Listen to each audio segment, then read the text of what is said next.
Hello, everyone. Welcome to Book Talk. And I cannot wait to introduce you to my friend, Kim Duffy. We've been having so much fun chatting that I almost couldn't hit record. So she writes really fun books, but we're going to be talking about India, about life, maybe homeschooling, maybe what's coming next for her. But she writes beautiful books. The first three are set in India.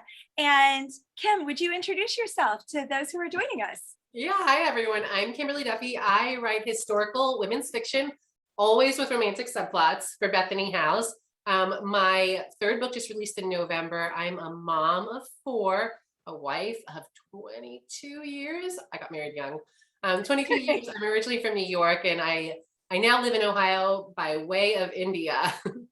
That's awesome. And I don't have an India mug, but I have my Turkey one. Oh, I love that. That was about as exotic as I could get with the mugs I have in my house.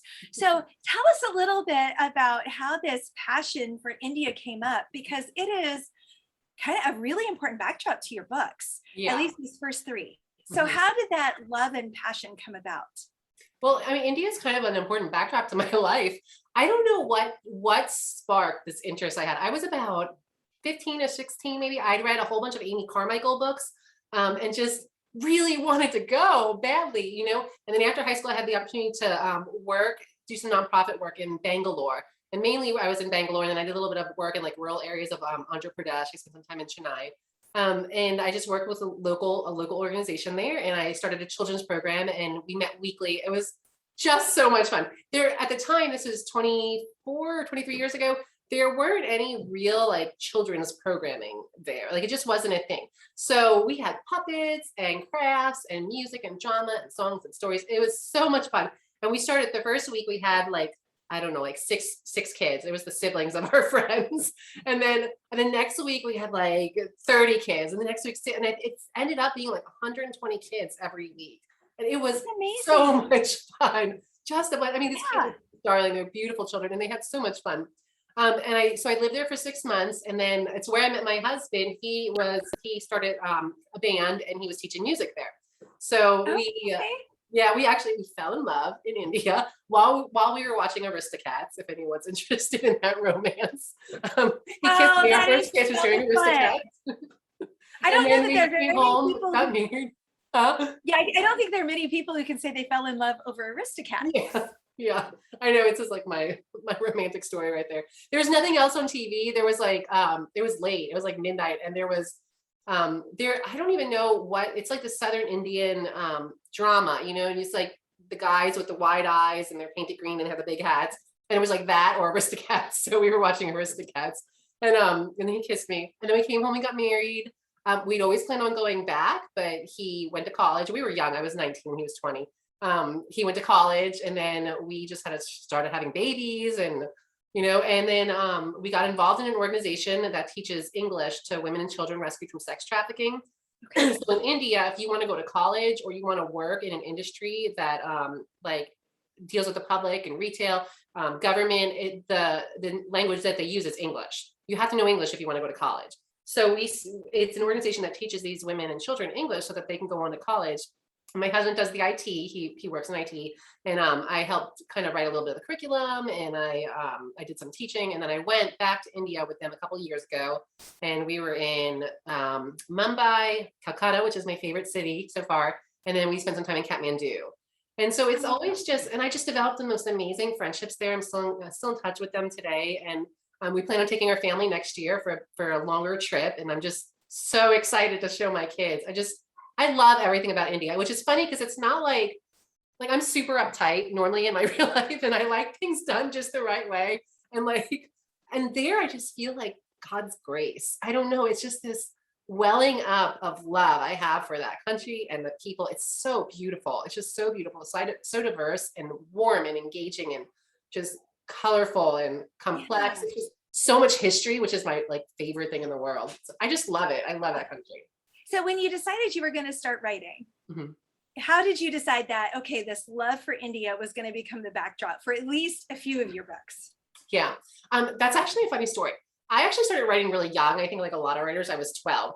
So when I started writing, I wrote a bunch of short stories. My first book was a fantasy, which is funny because I don't read fantasy. So I'm not even sure what I was thinking. Like it's like 180,000 words. It's just Oh my goodness. horrifying. It's That's awful. like this thick. I know. And my books aren't really much shorter now. I have to do a lot of editing but when I finish them. And then I wrote like 2 contemporary romances. And then I was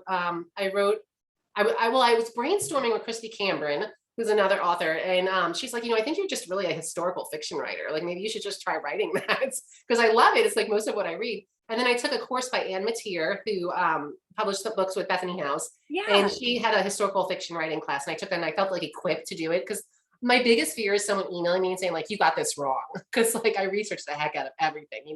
I know there are things that you get wrong and you have to like sometimes fudge things just to make it fit the story, but I don't want to like get something really big wrong that I didn't even realize was wrong. Yeah, so exactly.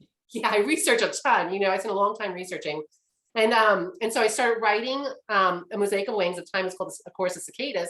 And originally she wasn't even going to go to India. She was just going to stay in Ithaca. And then when I was talking to Christy, she was like, and like this book is completely Christy. Like she's the reason why I read this. Like she's like, I just think that I just feel like, with the insects, like maybe she should go somewhere exciting. Have you ever lived anywhere else? I'm like, well, I lived in India and they have lots of bugs, right? Yeah. So that's how that happened. And then when I went to Bethany House, it was originally for a 3-book series. And so it was going to be Nora from Mosaic of Wings and then her 2 friends, Bitsy and Rose. And Rose's book was already written, but it was set in Cincinnati. And they were like, that's kind of boring after India. Yeah.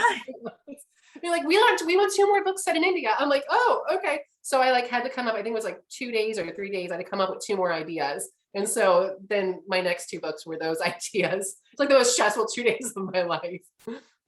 Wow. Yeah, because it's one of those things that people would be like, okay, we like this idea. We need 3 more, or we need 2 more, and we need them in 2 days before we take it to publication board or something like that. And you're like, ideas don't just grow on trees. It takes a little time. And so I can imagine that was really stressful, but you've gotten some just amazing covers, just the packages and everything that they've done with your books is incredible. And in fact, my copy of your first book is actually upstairs in my college daughter's room because she loved the cover so much. She's like, I'm going to read this. Good. I hope she likes it. Yeah, my cover designer is so talented. I'm just always amazed. And like they'll like be like, what do you picture for your cover? And I'm just like, I trust her. Like, yeah. I have some ideas, but I honestly, my brain isn't like artistic like that. So I can't even, so when I get them, I'm just like, oh, I cry every time because it's just my book right there in on like in a picture. It's amazing to me that she can do that.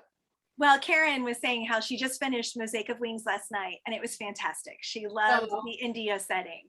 Thank you. If you weren't writing books that were about India, what other country might you pick?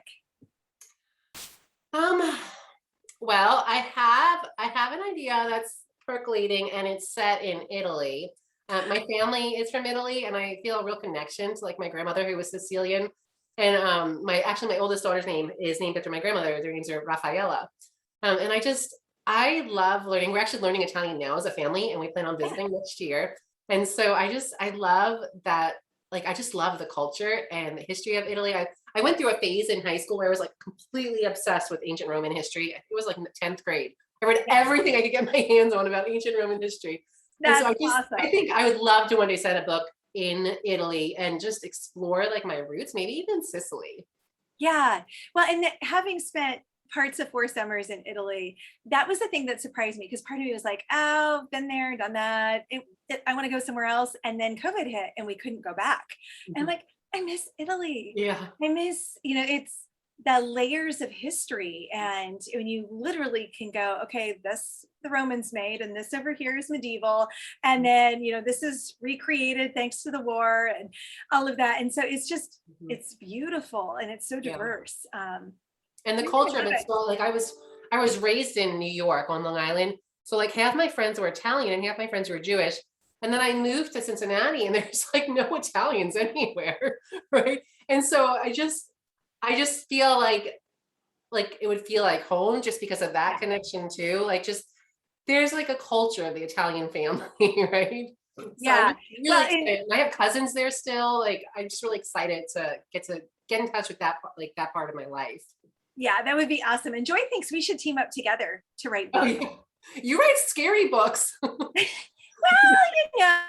But maybe I'd write more of a under the Tuscan sky kind of. Okay. Yeah. I'm all about I that. don't Let's know. do that one day. Yeah. I think that's more your bailiwick than it is mine. I do like the idea of a body or two. So, that can make it a little more challenging. But Yeah, we went so to I went with some friends, Southern fiction writer and a suspense writer. We went to the Biltmore. And so the Southern fiction writer and I were like, oh, this would be such a romantic place for a kiss. And then the suspense writer was like, you could hide a body in there. And we were like, I don't think we're and you're like, no, we can't do that. yeah. So Angie said she's reading Every Word Unsaid and finding India so interesting and loves learning new things. So how do you find the balance? Because India is a country that's a passion of yours. It's your heart country in a lot of ways. And so did it ever feel like you just wanted to pour everything you knew and love about India onto the page? Or how did you figure out the balance of getting enough so that readers could fall in love with it without taking us on a travelogue? Yeah. Maybe one day I will though, write a travelogue. Yeah, that's always hard for me just because you spend so much time researching and that's my favorite part of the process of writing a book is the research.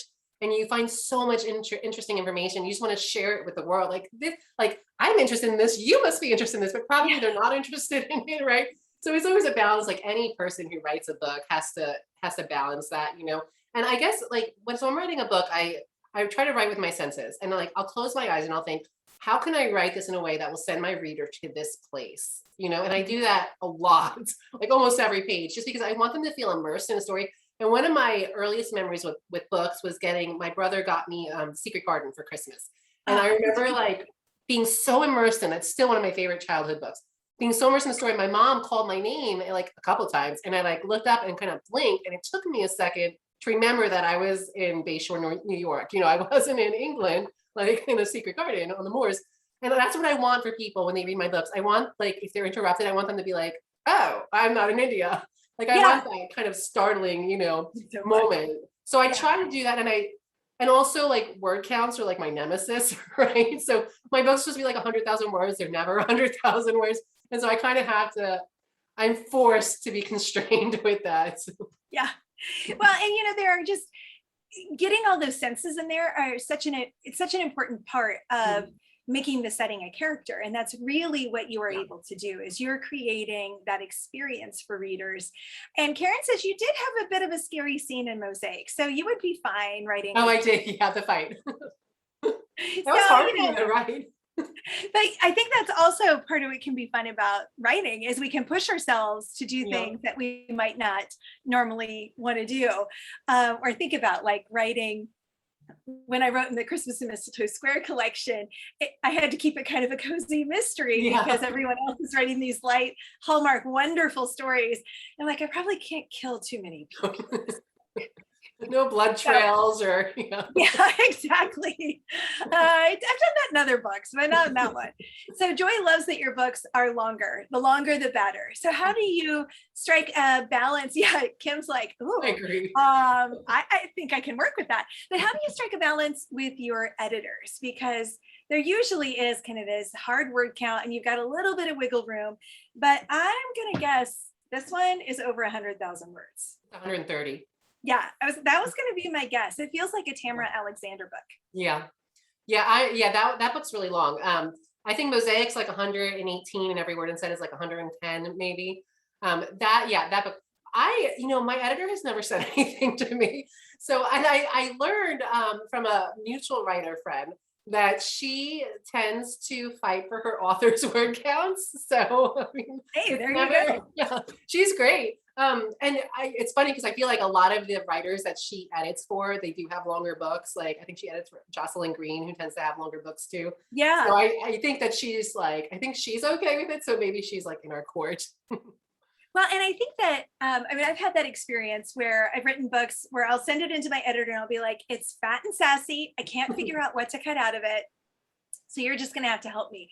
And one time, and it was actually Shadowed by Grace, where my editor was like, no, everything that's here needs to stay. Mhm. It's actually integral to the story. And then there was another one where they're like, yeah, we've got a few threads we can probably pull out or tighten down. Yeah. But that's part of the beauty of the editing relationship is you can get it and you can be like, I know there's a problem and I have no idea what to do, but that's why you're in my court, to help me Yeah. turn in the best book possible. Yeah. So It's what's such an important relationship too. I don't think a lot of people outside of like the publishing industry recognize, like, think about this, but like I trust my editor implicitly. Like if she told me to do something, I'd be like, all right, I'll do that. Cause I know she's in my court and she likes my books and she understands my books. And so I trust her. Like it's such an important relationship. It really is. And when you don't trust an editor, it can be a killer. And Mhm. so when you have that really strong, it's kind of symbiotic where you're playing off each other and you're bouncing ideas off each other. It's such a fun experience. And Yeah. it's just, it really is a joy. There's really no Yeah. other way to put it. So when you think about your books, what is like the experience that readers are going to get when they read one of Kimberly Duffy's wonderful novels? Well, first and foremost, I hope they're transported in any of my books, even the ones that aren't set in India. I hope they're transported to a different time and place, and I hope they learn something new about it. And then I always try to, so there's a little bit of myself in every one of my books, and I always try to write my characters in a way that's realistic. So I'm not really a fan of like characters who are perfect. In fact, they really, really irritate me. There's like people in real life, like if you're a perfect person, like it just annoys me because I'm not. And it just drives me crazy when people are perfect. Right. I'm like, there has to be something about you, something that's wrong. Right. But like I love writing flawed characters because a big part of my books, like even if it's not overt, is, and this is something that I've always struggled my entire life to understand, is God's grace, right? So I'm fascinated by his grace and I don't understand it and I can't like figure it out. And so I pour all of like this grace on my characters. And I am of the belief that you can't show the like beauty and wideness of God's grace without having characters who need it.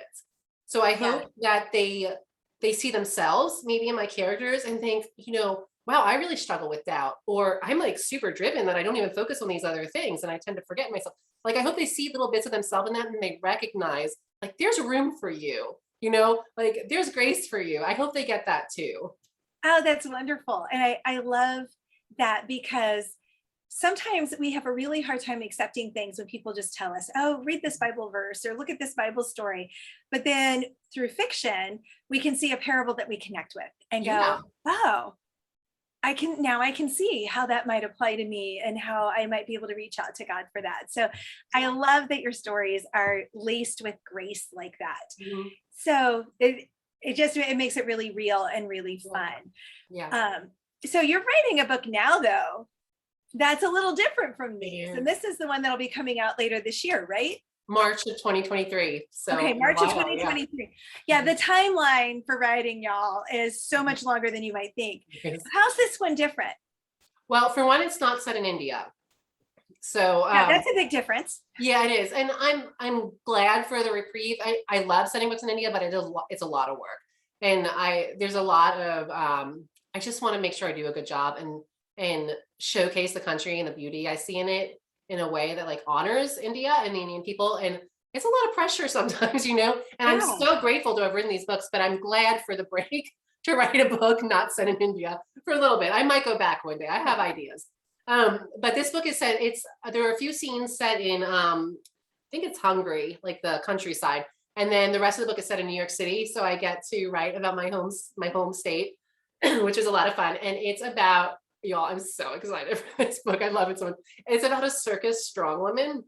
And she is like 6 feet tall and strong, like super strong. She's Yeah. not like a fainting, wallflower.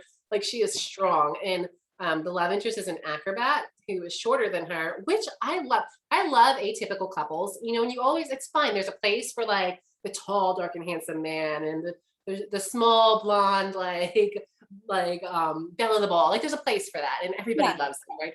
But there's also a place for like these couples to reflect real life. And I know couples who the husband is not as tall as the wife, and the wife maybe is like, stronger, more muscular. And so I love writing about couples like that. And then so my character, who is a strong woman, she discovers that the mother she thought was dead is not. And so her father has just died. She was part of a 2-person strong person act with her father. She grew up in the circus, and she can't perform anymore. She's just so beset by grief and stage fright, she cannot do it. And so she leaves. And it's, she goes in search of her mother, and it's a marriage of convenience, which is my first to ever write. I love It's my favorite trope. So I just love writing this. And it's really, though, like, even, there's the subplot that's a romance, but it's really a mother-daughter book. And I've just had a lot of fun writing it. It's different than my other books. I hope different in a good way. I don't want to say too much because my editor hasn't seen it. Yeah. But, so yeah, and things might change, but hopefully not too much. But I really like to look. And funny story, we were talking earlier about, the fighting scene in A Mosaic of Wings. Yeah. Well, with this book, she's a strong person. She's also a wrestler. And my husband teaches jujitsu, and he wrestled in high school. And so I can't tell you how many times I was like, hey, Shane, that's the thing, Shane. Like, Shane, I need to know what she would do in this. I'm like, okay, you need to do this, but I need it to look like this. And like, he would like be in my living room, like we'd be wrestling. And he'd be like, no, you can put your hand there. It was so much fun. So every wrestling scene has been acted out by me and my husband.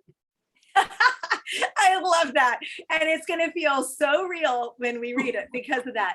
Yeah. And I was going to say that Angie's like, oh, she's loving this interview and loves learning more about you and adding your books to her to be read pile, which is what I love. I love just introducing readers to the authors.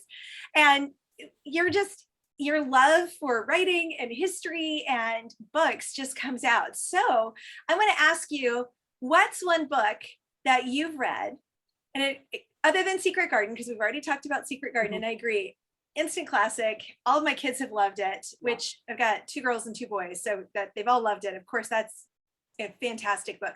But what's a book you've read that you're like, man, I think everyone should read this, or it just really gripped you in a way that you haven't been able to forget? Okay. So, outside of classics, because my favorite book is Jane Eyre, and I feel like everyone should read Jane Eyre.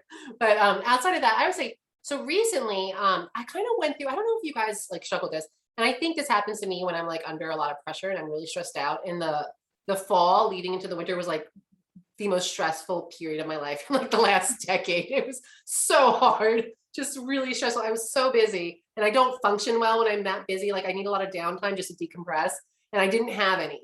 And for me, like, it's really hard for me to like get in the headspace where I can read, because I feel guilty. I feel like I should be doing things and accomplishing things and getting my work done, And so I read a couple books that I endorsed during that time, and both are beautiful. And then outside of that, though, I only got through one book, like one, and I kept starting books like, no, I'm just on the mood. No, I can't read this. And it was a book called Hamnet. I can't remember the author's name. Yeah. It's so good. It's not Christian fiction. And there's a scene that I feel like didn't need to be in there. You can skip through it. But the rest of the book, it's about William Shakespeare's son and his family. And it was so fascinating to me. And the author just did this really interesting thing with the way it was not a linear timeline, which is not, I don't think I could write that way. Like, my brain doesn't work that way, but I was so fascinated how well she executed it, and I was like, not only just enjoying the story, but like kind of studying it, like, how did she do this? Right? She did this so well. I don't know that I could do that. And it was really good. If you can get past like the one scene, it was a really fascinating story. And then I read, so I was reading Laura France's latest book. I was reading it for endorsement, right? It's A Heart Adrift. Laura France is like my favorite writer. I love everything she's ever written. She, like, if I could be anyone when I grow up, it's Laura France. Like, I think she's so gifted, and her ability, like I was saying earlier, to transport you into a place, like, she gets that, right? She writes with the senses, and just the softness in her romances and the beauty of it and how it's expressed. But that book is just beautiful. It is just a gorgeously written book. That's awesome.